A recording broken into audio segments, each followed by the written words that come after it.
Welcome to Zuni World Tales. ایک روز کا ذکر ہے۔ شہزادی گل صنوبر محل کے باغ میں جھولا جھول رہی تھی۔ شہزادی کو باغ میں جھولا جھولنا بہت اچھا لگتا تھا۔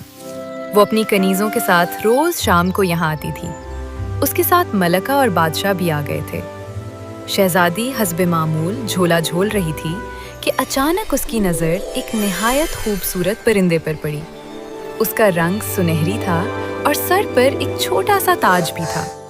وہ درخت پر بیٹھا اسے ہی دیکھ رہا تھا۔ اس کی خوبصورتی دیکھ کر شہزادی گل صنوبر دنگ رہ گئی اور جھولے سے اتر کر اس درخت کے نزدیک آ گئی جس پر وہ خوبصورت پرندہ بیٹھا ہوا تھا۔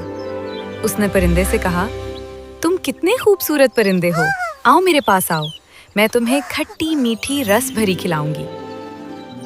اس کی بات سن کر پرندے نے کہا، میرا دل تو چاہ رہا ہے کہ تم جیسی اچھی اور خوش اخلاق لڑکی کے ساتھ کچھ دیر بیٹھ کر باتیں کروں اور کھٹی میٹھی رس بھریاں کھاؤں، مگر میں تو نگر نگر کی سیر کرنے کے لیے نکلا ہوں، اس لیے چلتا ہوں۔ یہ کہہ کر اس نے اپنے پر پھڑ پھڑائے اور اڑ گیا۔ شہزادی صنوبر کو بہت حیرت ہوئی کہ وہ خوبصورت پرندہ انسانوں کی طرح باتیں کرتا تھا۔ وہ بھاگ کر بادشاہ کے پاس آئی اور بولی، ابا حضور، مجھے وہ بولنے والا پرندہ چاہیے، ابھی اسی وقت۔ پہلے تو بادشاہ کی سمجھ میں کچھ نہیں آیا کہ شہزادی صنوبر کیا کہہ رہی ہے، مگر جب کنیزوں نے بتایا کہ درخت پر ایک سنہری پرندہ آ کر بیٹھا تھا اور انسانی زبان میں کچھ کہہ رہا تھا، تو بادشاہ نے کہا، بیٹی، میں نے کہانیوں میں تو سنا ہے کہ پرستان میں کچھ ایسے پرندے بھی ہوتے ہیں جو انسانوں کی طرح باتیں کرتے ہیں۔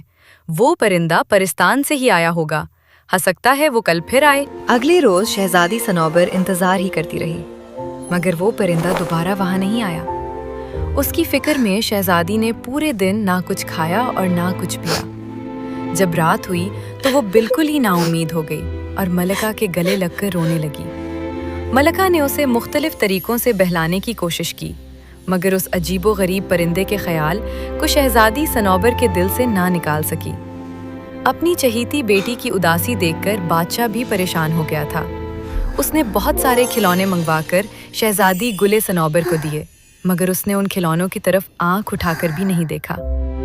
جب 2-3 روز اسی طرح گزر گئے تو ملکہ اور بادشاہ کی تشویش میں اضافہ ہو گیا۔ شہزادی گل صنوبر ان چند دنوں میں نہایت کمزور ہو گئی تھی۔ انہیں یہ ڈر تھا کہ وہ کہیں بیمار نہ پڑ جائے۔ بادشاہ کے ذہن میں ایک خیال آیا۔ اس نے سوچا کہ وہ شہزادی کے ساتھ پرستان جا کر اس پرندے کو تلاش کر کے اپنے ساتھ لائے تاکہ اسے پا کر وہ خوش ہو جائے۔ یہ بات اس نے جب ملکہ کو بتائی تو وہ بولی، اگر آپ اس سفر پر روانہ ہوئے تو حکومت کون چلائے گا؟ اس پرندے کو تلاش کرتے کرتے نہ جانے کتنے دن لگ جائیں۔ اس دوران رعایا کی خبر گیری کون کرے گا؟ آپ ایسا کریں کہ یہ اعلان کروا دیں کہ جو بھی پرستان سے اس عجیب و غریب پرندے کو لے کر آئے گا اسے بہت سی اشرفیاں انعام میں دی جائیں گی۔ بادشاہ کو ملکہ کی یہ تجویز پسند آئی اور اس نے یہ اعلان کروا دیا۔ انعام کا سن کر بہت سے لوگ قسمت آزمانے کے لیے نکل کھڑے ہوئے۔ پرستان بہت دور تھا اور اس کا راستہ بھی پر خطر تھا۔ راستے میں بہت سے پہاڑ تھے، دریا تھے، جنگل تھے اور جنگلوں میں خونخوار درندے تھے۔ بہت سے لوگ اونچے اونچے پہاڑوں لیگچے پر نہ چڑھ سکے، بعض دریا کو عبور نہ کر سکے۔ کچھ لوگ جنگل میں درندوں کو دیکھ کر ہمت ہار بیٹھے۔ غرض یہ کہ کوئی بھی پرستان سے اس پرندے کو نہ لے کر آ سکا۔ ایک روز 2 نوجوان بادشاہ سے ملنے محل آئے اور بادشاہ سے پرستان جانے کی اجازت طلب کی تاکہ وہاں سے اس پرندے کو ڈھونڈ کر لا سکیں۔ بادشاہ نے انہیں اجازت دے دی اور تاکید کی کہ وہ اس پرندے کو لے کر جلد سے جلد آنے کی کوشش کریں، کیونکہ شہزادی گل صنوبر کی حالت دن بے دن بگڑتی جا رہی تھی۔ دونوں نوجوان اپنے اپنے گھوڑوں پر سوار ہو کر اس پر خطر سفر پر روانہ ہو گئے۔ ان میں سے ایک کا نام شہریار تھا اور وہ ایک لکڑہارے کا بیٹا تھا۔ دوسرے نوجوان کا نام سلیم تھا اور اس کا باپ ریشمی کپڑوں کا تاجر تھا۔ سلیم چونکہ ایک دولت مند تاجر کا بیٹا تھا، اس لیے اس میں بہت غرور تھا۔ اس نے شہریار سے کہا، تم جا کر اپنے باپ کے ساتھ جنگل سے لکڑیاں کاٹو اور انہیں گدھے پر لاد کر شہر میں بیچو۔ تم ان چکروں میں کہاں پڑ گئے ہو؟ شہریار نے اس کی بات کا برا نہیں منایا۔